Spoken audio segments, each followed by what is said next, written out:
Um, Thanks once again, everyone, for joining us for It Doesn't Have to Be a Showstopper, practical steps to protect your organization and move forward with confidence. And so that's what we are here for today. And I'm going to start off with a question. How many of you think you have a payment fraud problem? How many of you think you don't have a payment fraud problem? That would be a bit silly if you were here, but maybe. Just checking it out. How many of you don't know? It's actually pretty common to not know or not know the extent of it. And a lot of the organizations that we talk to aren't always sure. Um, Many of them think they need to be worried, but we often find that they don't need to be worried. But occasionally we talk to people who are experiencing fraud and they may be underreacting. So it can be pretty complicated to understand where you're at when it comes to payment fraud. And even if you do know that you do have a problem, it can be even harder to know quite what to do about it. So that's why we're all here today. And I am lucky to be joined with some fantastic panelists.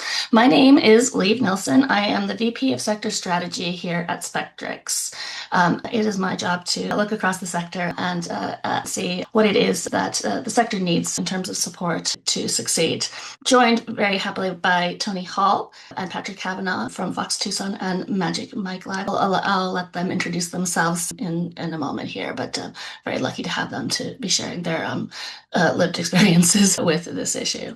So today we plan on covering the following. I will talk a bit about the big picture, a little bit of background so that we're all on the same page about payment fraud.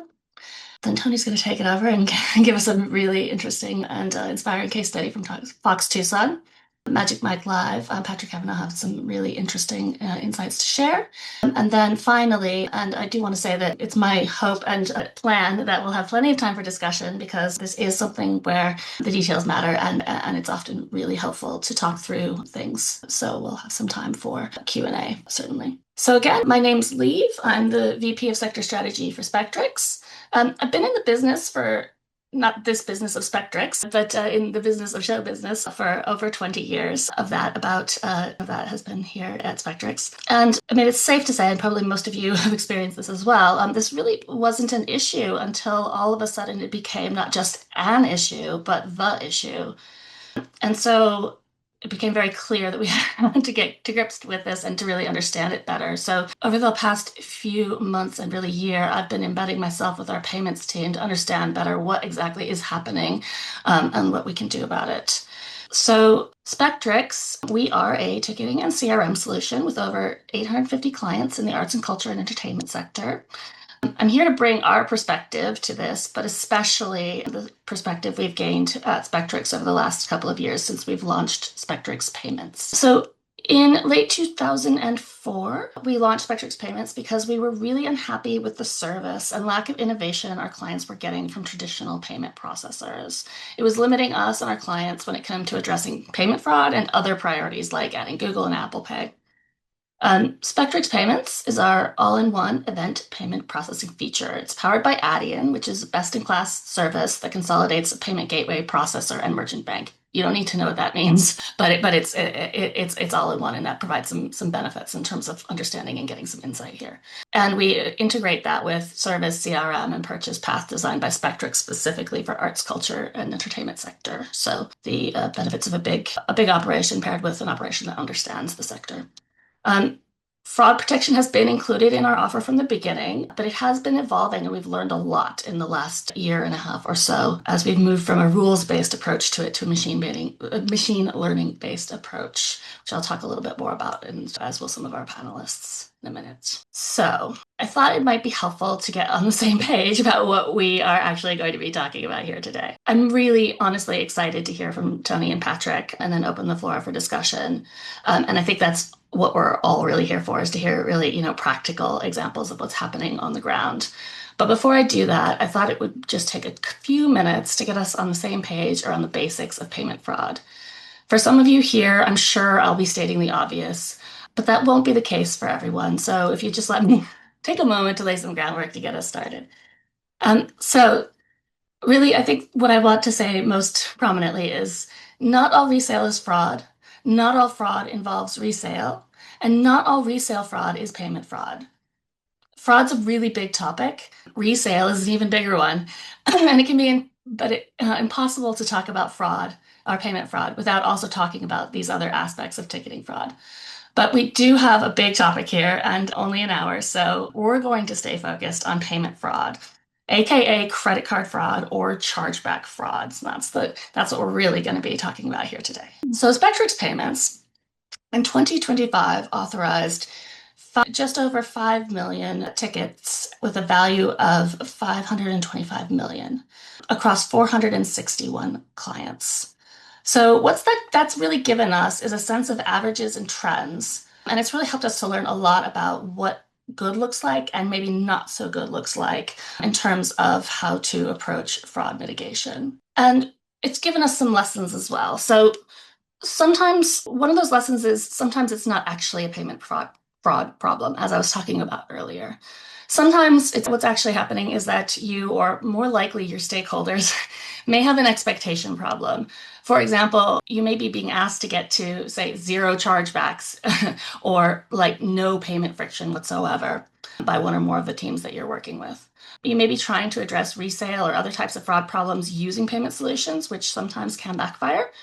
Or you may have a payments fraud problem that is real, definitely needs to be dealt with, as my panelists here will talk about later.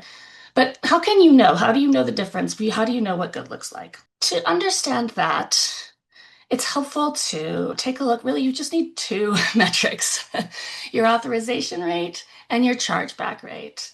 And you need both of them. So I'll go through them briefly here. Authorization rates, really, that is the percentage of transactions where a payment is authorized. It's a leading indicator. It tells you about what's happening right now in this immediate moment. And typically, usually, higher is better. Chargeback rates, on the other hand, are a percentage of transactions for which a chargeback is attempted.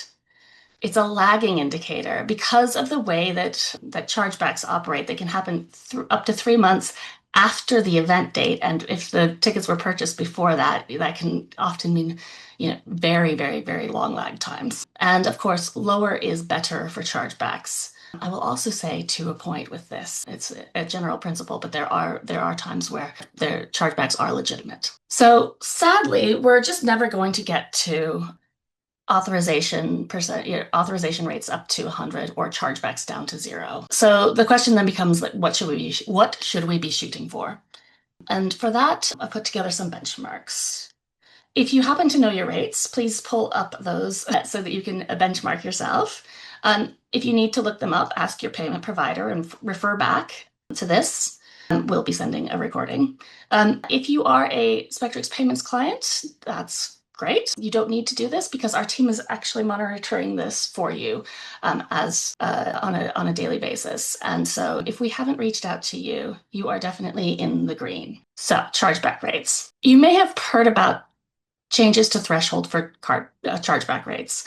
These conversions are being driven by the Visa Acquirer Monitoring Program, VAMP, and that launched globally last April to provide a unified program to monitor, replacing various different programs that existed for different business card processors in the past. So that means that acceptable chargeback rates for acquirers like Adyen, WorldPay, or Opeo is now 0.5%, and they'll impose fines if that rate is exceeded. So we don't know, but expect that acquirers will pass these fines on to merchants like your organizations if your chargeback rates pass the same threshold. If the acquirer passes 0.7%, this would be considered excessive under the same program and higher charges would be imposed. You may read that the acceptable merchant threshold for VAMP remains at 1.5, and technically that's true, but as the acquirer threshold drops, it's best practice to apply that to your own metrics. On Spectrix Payments, chargebacks sit well below. We're at, on average, 0.03%. And of course, we're monitoring on your behalf and will alert you if your chargebacks cross any of these lines. So as you can see here, good looks like 0.5%. And so anything better than that anything lower than that is something that you can consider to be in good shape. Authorization rates, it's a little simpler. The vast majority of transactions that are refused are because of legitimate reasons flagged by the card issuer, not because fraud rules are overly restrictive. But as you can see here, as you get lower and lower to average low and very low, more restrictive rules can cause you to lower that authorization rate. I mean, you do want to be looking at a rate of about 95%. So if you know these statistics, if you know your rates, how do you know what's good and what's appropriate for you? So if you have low chargebacks and high authorization, I mean, it's self-explanatory, isn't it? It's good. Good for you. That's fantastic. Keep monitoring and keep an eye on things because they can always change, but essentially you're in really good shape. If you have high chargebacks and low authorization, I mean, this is actually really, really bad. And you probably know that because your low authorization rates are something that comes up very, very quickly for you. And that's something that you need to address immediately with your service provider and something that if they can't help you with, you need to then start looking. Those are pretty self-explanatory. What can be interesting is actually sometimes you're in a different calculation. Sometimes you are in the might be okay. You might be making these choices on purpose and it might be fine, but you might actually want to keep an eye on them. If these are your results, the answer is more complicated. You may be prioritizing high authorization at the cost of high chargebacks. It's sometimes a valid strategy if the benefits outweigh the costs, but it can be risky as you may see incidents of fraud increase if fraudsters discover you have permissive rules in place. Or you might be prioritizing low chargeback levels over high authorization rates, which means you may be frustrating legitimate customers and missing out on legitimate transactions. So how do you know if the balance is right? If you have tight rules, you may be seeing customer complaints, revenue lost to low authorization rates, time lost to calls due to failed transactions. If your rules are too loose, you might see a lot of time lost to chargeback handling that's not really paying off in ROI and revenue lost to chargebacks. I'm certain that you have many priorities for your time and you have competing ideas in your organization about what good and bad look like, how much risk is okay, whether efforts are worth your time, and how to balance budgets, customer service, and stress. So it's really helpful to look at the whole picture, to bring your whole team together, finance, marketing, ticketing, leadership, and have these discussions and come to an understanding across your business about what the right approach is for you. So that's the theory, and it's all fine in theory, but actually what's much more interesting is how this applies in practice. So I'm really happy to be turning over to Tony and Patrick, who are here to take you beyond the theory into the trenches. And also I'll hand it over to you, Tony. All right, great. Thank you. Good morning, everyone. Thanks for joining us. My name is Tony Hall, and I am the Associate Director of Ticketing at the Fox Tucson Theatre in Tucson, Arizona. Okay, so you're looking at this beautiful picture of the Fox Tucson Theatre, and I don't have a lot of slides for you today, but I guarantee you will see some slides that you were not expecting. But yes, this is the Fox Theatre, built in 1930. We're coming up actually on our 96th anniversary on April 11th. And it's an Southwest Art Deco theater. It seats 1,164 people. And I have been at the Fox about 5 years, coming up on 5 years, started working just coming out of the pandemic. So helped to reopen the Fox in 2021 after being closed for approximately a year. I'm sure a lot of you have experience in this area. All right. So looking at my note here. So, when I joined the Fox in 2021, I was really expecting to perform some of the duties that you would all expect: customer service, dealing with ticketing, all sorts of stuff. But I really had no idea that I was going to become sort of a forensic accountant, as it may be. This is sort of what I ended up doing, and I really wasn't really prepared for that. So as my job evolved, it became very apparent very quickly, what was going on and what I was going to have to deal with. So very quickly, it just became an issue for us. And it was clear that coming out of COVID, it was sort of a perfect storm for this type of situation where it was online fraud. And it was just very easy for bad actors in particular, to purchase tickets online and then charge them back. And this became a very big problem for us. So in 2024, for example, we exceeded our yearly chargeback budget of $10,000 by 230%. And in the first 5 months of 2025, we exceeded that same budget by 220%.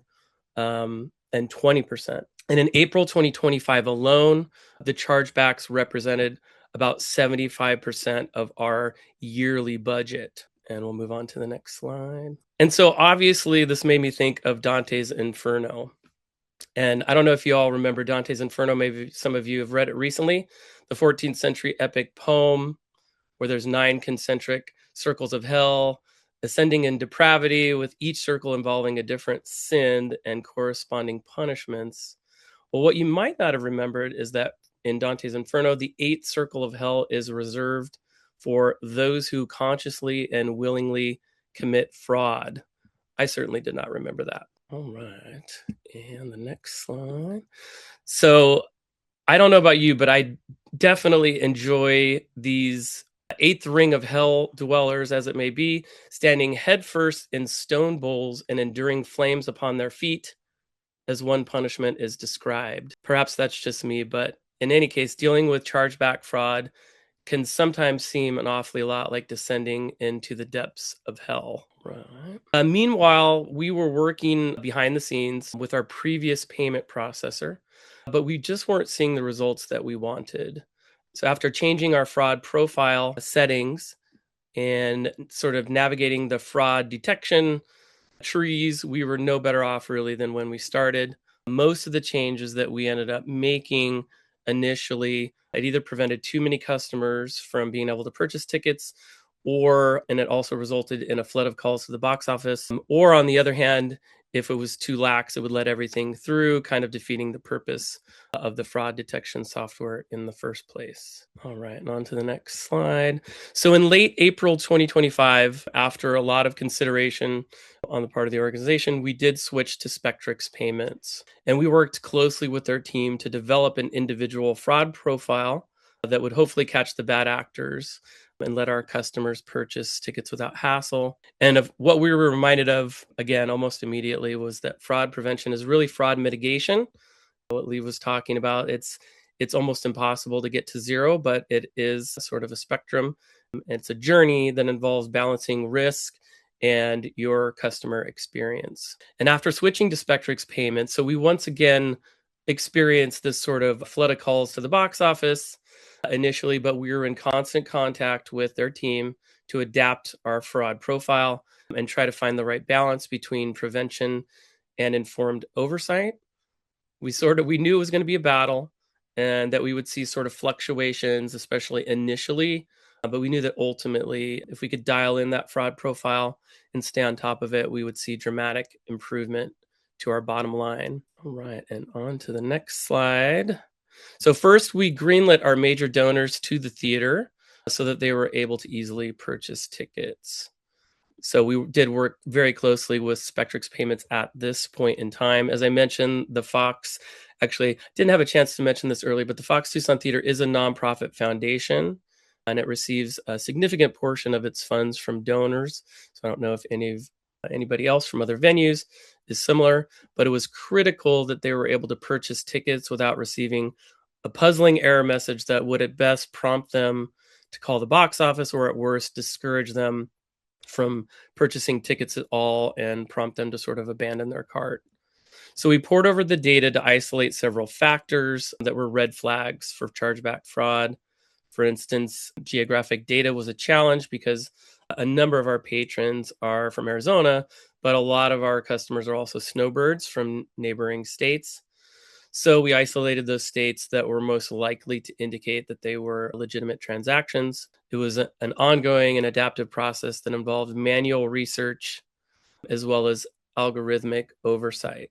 And so we're going to show you a chart here that shows you sort of the what we experienced right away. And you can see this. You can sort of see this right away from the staircase that you see right at the beginning. We were seeing increased activity. So 2024, we overshot our budget by over 200%. And at the beginning of 2025, it was only getting worse. And we had already, by the third month, exceeded our yearly budget. And so you can see it was sometime late in April that we switched to Spectrix payments, and you can see the changes. So in May 2025, we saw a 55% reduction from 7,500 to 3,400.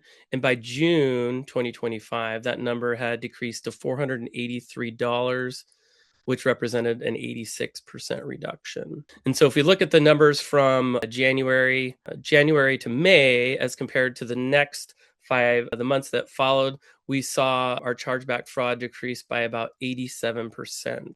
And so more recently, too, the machine learning that Spectrix Payments employs, those algorithms have been refined, and it's sort of improved our profile, continuing to sort of sniff out these bad actors and this suspicious behavior. And you can see that in November, the chargebacks fell to an incredible number, a really low number of 168.75. We were pretty amazed. But we also knew that that probably wasn't the end of the story. That wasn't going to be it. And we knew that ridiculously small number was probably an outlier, and it was. So go to the next slide, which is that same slide. So in December 2025, we saw a spike in activity, and this is mainly due to one bad actor. And so our chargebacks jumped back up to over $5,000. This was kind of involved a new pattern that we had noticed from this one person or cluster of people, where they had purchased a cluster of shows and then charged back once all of the shows had finished. So even though our fraud profile had been tracking this activity, suspicious domains, and we were even still looking at lists manually, doing some scrubbing, we still saw this increased activity.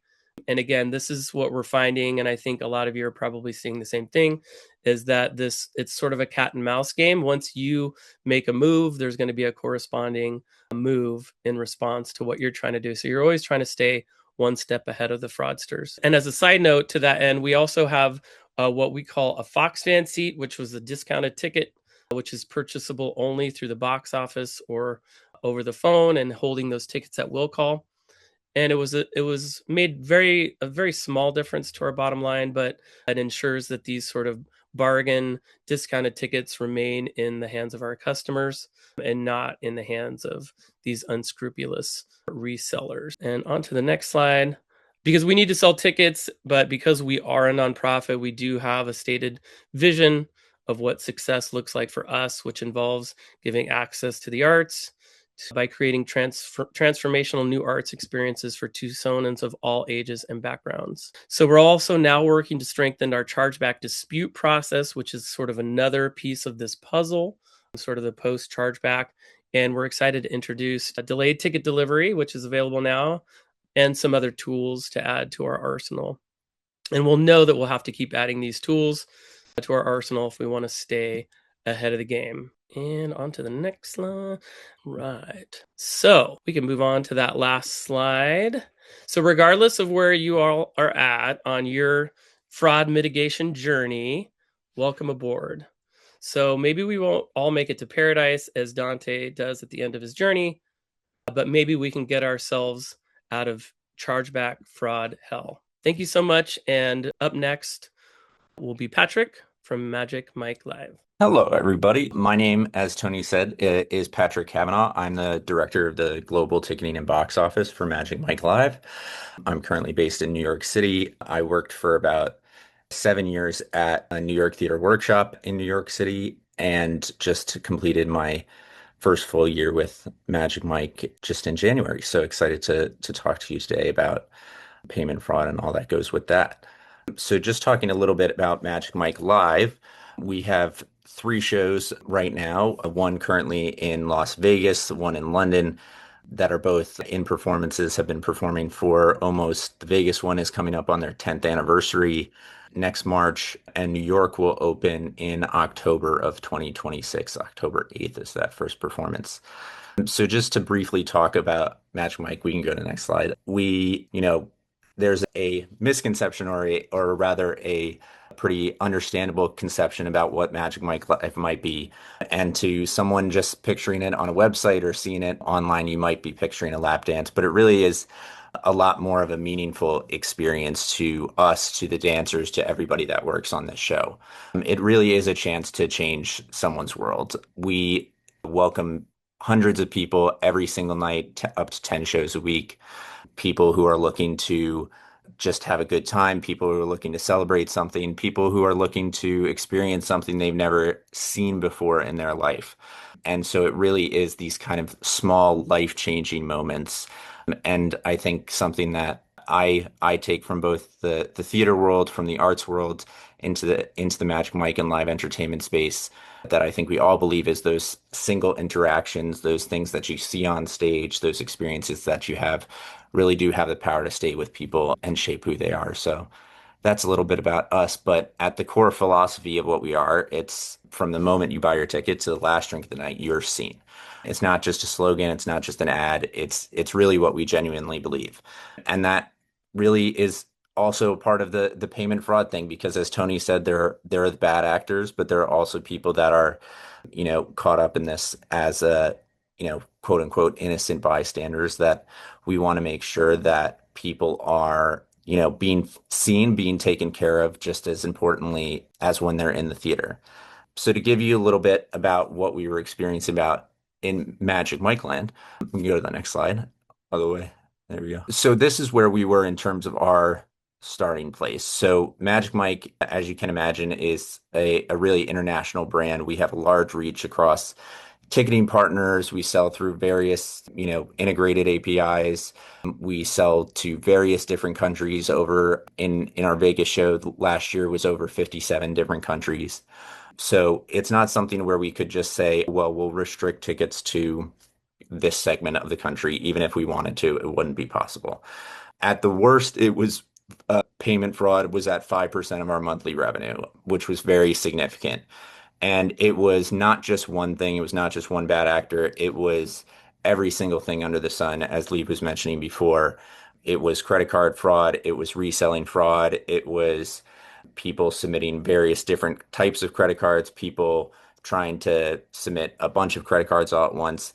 And the most challenging thing was it was coming so close to the performance that it didn't really allow us the chance to sit with it and say, how should we handle this? We would have payment fraud coming in literally minutes before the performance started.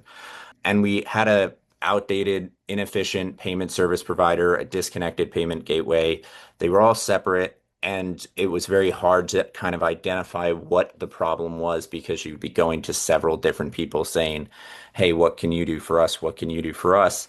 And everybody was pointing at the other person. So it was very difficult to try and get our hands around exactly what we could do to improve the situation. Okay, hit the next button. And also there was a general lack of organizational understanding, and that started at the top all the way down to the bottom, from our executive team all the way down to the box office on the ground, about what fraud was, what steps we were doing, and what was expected for our frontline team from them when this was happening. So basically, what we tried to put in place, if we go to the next slide, is just a giant game of whack-a-mole. It was something where we felt kind of stuck in our current place, and we were just trying to stop the or stem the bleeding a little bit. So what it actually was it felt like this is a temporary fix. We talked with Spectrix, and we realized that the switch over to a different payment provider was something that was going to be not days or weeks, but more months away. So we had to put in something that was going to stop the bleeding in the moment. And what that was we would take a look at the seat book, or the box office would take a look at the seat book before each performance, and they would review tickets that looked to be fraudulent. And we had basically our own scoring system of the amount of risk that constituted a fraudulent transaction.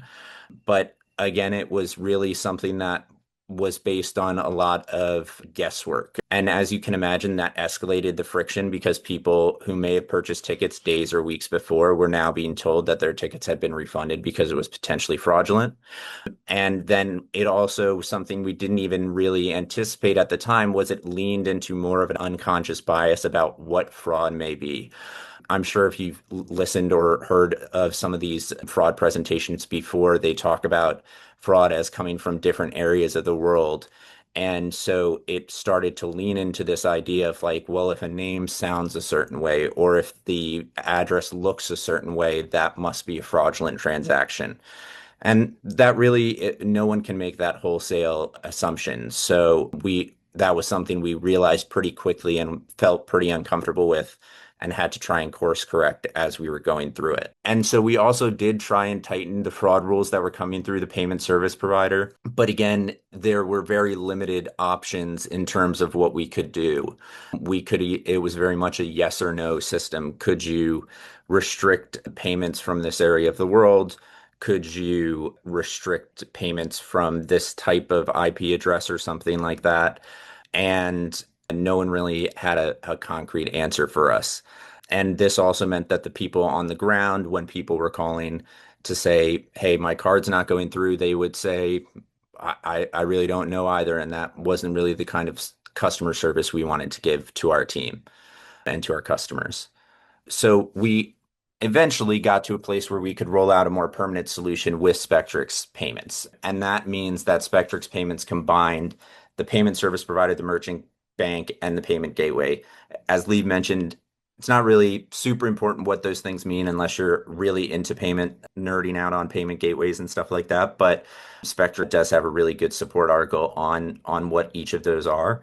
But basically, it meant that we had one true source of information where we knew if we had a problem, we could go to the Spectrix payments team, and they were the people that were handling all of those things. Wasn't three different individuals that we needed to go to figure out what we could do better. Spectrix payments had those automated fraud rules, much more in-depth, customizable flag warnings. We rolled out a lot of those after talking with the Spectrix payments team about what we could do to customize it to our unique situation. We also were able to give our front end employees a view into that system, into Adyen, so they could see exactly why a customer's transaction was being declined, so that they could help a customer immediately on the phone rather than having to escalate that. And we also were able to look at this in Adyen as a much more modern and simple way to challenge chargebacks. A big thing for me and my team is that we work in databases a lot, and I'm a big advocate of working in databases that don't have to look like what you think a database looks like from the 1980s, which is very gray and a lot of tech language. It was taking our ticketing team hours, multiple hours a day to challenge chargebacks and submit chargebacks. And now we're at a place with Adyen where even if we do get a chargeback, it's maybe a 5-minute process just to gather the information and submit it through their portal. Great. A very obvious chart. So this was chargebacks filed over the 6-month period. And the thing to know about chargebacks is there is a window, depending on the payment method, a window in which a customer has to challenge that payment. So even if we put something in place, or even if you go off this webinar and put something new in place tomorrow, the reality is you're not going to see a immediate decrease in chargebacks because customers are still going to be able to file. So even when we put that temporary solution in place, yes, it was going to rise, and we knew that. But what we could see almost immediately with the long-term solution is the people who were doing it days before the performance, hours before the performance, almost immediately started to drop off. And within a month or two, we were at, really what I will call like actual payment fraud, people who were submitting because their credit card had been stolen or something like that, and not these bad actors. So that long-term solution really did, almost eliminate any of the bad actors that we were seeing. So just some learnings and ponderings from my experience here at Magic Mike. Educate horizontally and vertically in the organization. It's not something that can sit at one level. And this means that the executive team needs to know, as Lee was mentioning before, that fraud will never be completely eliminated. Chargebacks will never be at zero. And so they know what your baseline is, so they can help know when you're above or when you're below that. And also the box office team below, they need to know how to deal with the customers. They need to know how to deal with it from a frontline standpoint so that it's not something that's sitting at one person or one level of the organization. Fraud looks different. Again, Magic Mike is a very individual organization. And I can tell you from my experience, this looks different at Magic Mike than it did at New York Theater Workshop, that it did at my other positions. So you may find different strategies at your organization. But the good thing is that, Spectrix Payments has that team that is willing to specify and dig into what your organization is going to need more than any other payment provider that I've experienced. Very important. The rules that you put in place are not the only rules. I'll say we had a talk with the Spectrix team about 3DS, 3D Secure, which basically is a much more common in the UK, but basically is another method of verification for the customer. And we were talking with the Spectrix Payments team after hearing at multiple conferences that 3DS was going to cure every single problem that we had in the States. And we said, well, maybe we don't do it for this and let's try it out, because that's not what the Spectrix Payments team was seeing. And we had really good success without having that. That being said, there are certain payment providers who require 3DS for their system. So just because we were not verifying it doesn't mean that it wasn't in place. This is my favorite one personally. Fraud is a customer service issue and should be handled with a hospitality mindset. As Tony mentioned, there are people who are committing fraud and who are the bad actors. That being said, I think the people who are coming to the show, we never know truly if they are the bad actors or not. They could be someone who bought a resale ticket on StubHub because that's what they thought was the proper thing, or they got a rewards that said they got 25% back on their credit card when they purchased through StubHub. So I would say that just remember to handle these people with the same way you would any of your customers and not lean into any of that unconscious bias. Yeah, same thing. What do we assume versus what do we know? Yep, great. All of that. Yes. I think that is it for me. So I will hand it back over to Lee. Thank you so much, both of you, for those really, really helpful and interesting and also vulnerable presentations where you really took us through the pain of it. Really appreciate that. And thank you to the audience for bearing with us through some of our technical challenges. We very much appreciate you for that as well. So now we are in the discussion portion of the call, and we do have a few minutes for that, which I'm looking forward to. If I could just ask anyone who has a question to pop that in the Q&A. I've already seen that there's an interesting conversation developing in the chat, which I will bring into the questions here. But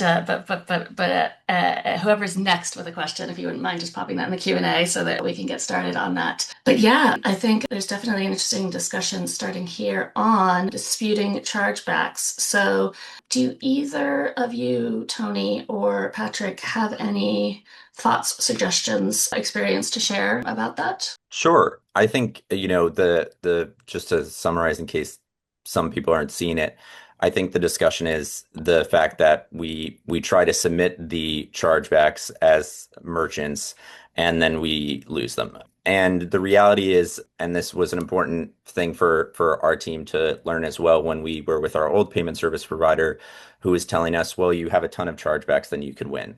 And the reality is most likely that's not going to be the case. If you think about this from a individual standpoint, credit card companies are much more likely to favor the individual than they are the business, because the individual is who gives them their business. So in a vast majority of cases, it is, I will never say impossible, but it is very, very difficult unless there is, severe or obvious evidence, or even obvious evidence. It is very hard to submit successful chargebacks. To go over the process very briefly, because I saw someone mention this in the chat, it is possible to win and then lose the same chargeback. So what that means is you could submit information, and you could submit, all your chargeback information, and the company could say, yes, we think that's right.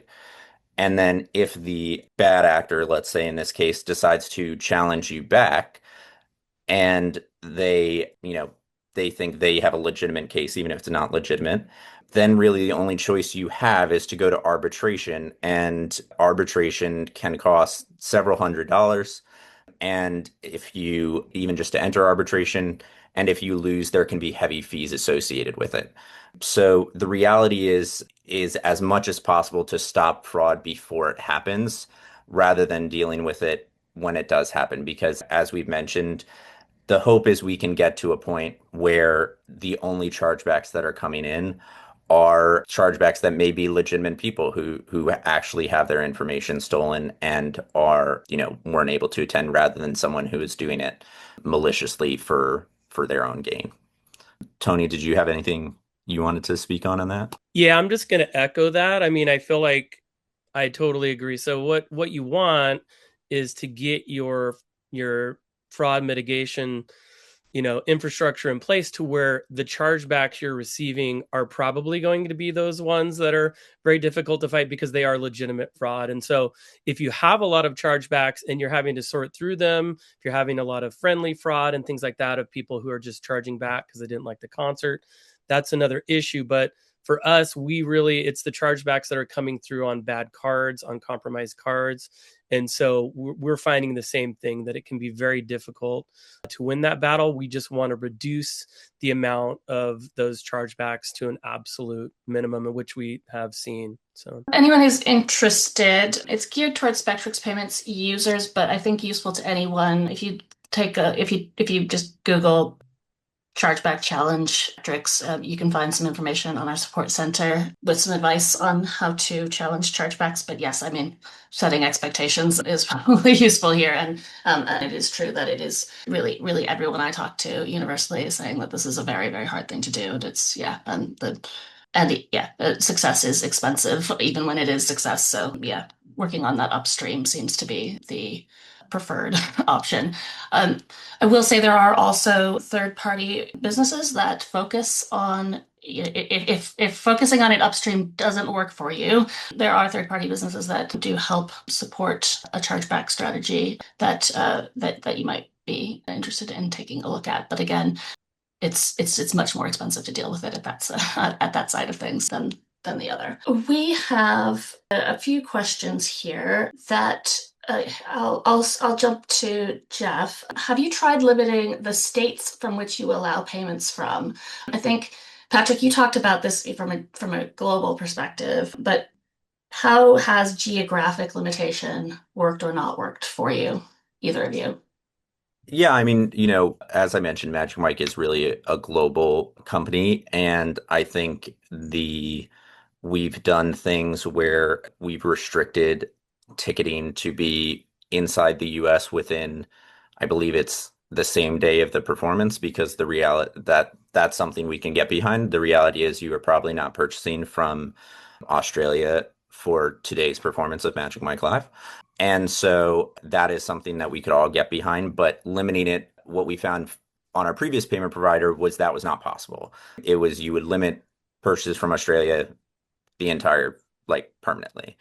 And so with these machine learning tools that Adyen has, I think it just helped us get a little bit more customizable into what specifically we were seeing, because, I think again, it may be a bit different for other businesses, but we wanted to still maintain the ability for us to, have that kind of international business. Two specific questions coming in for Spectrix Payments users, and I will be getting those, make sure those get answers for you offline here, but want to keep this a little bit more general.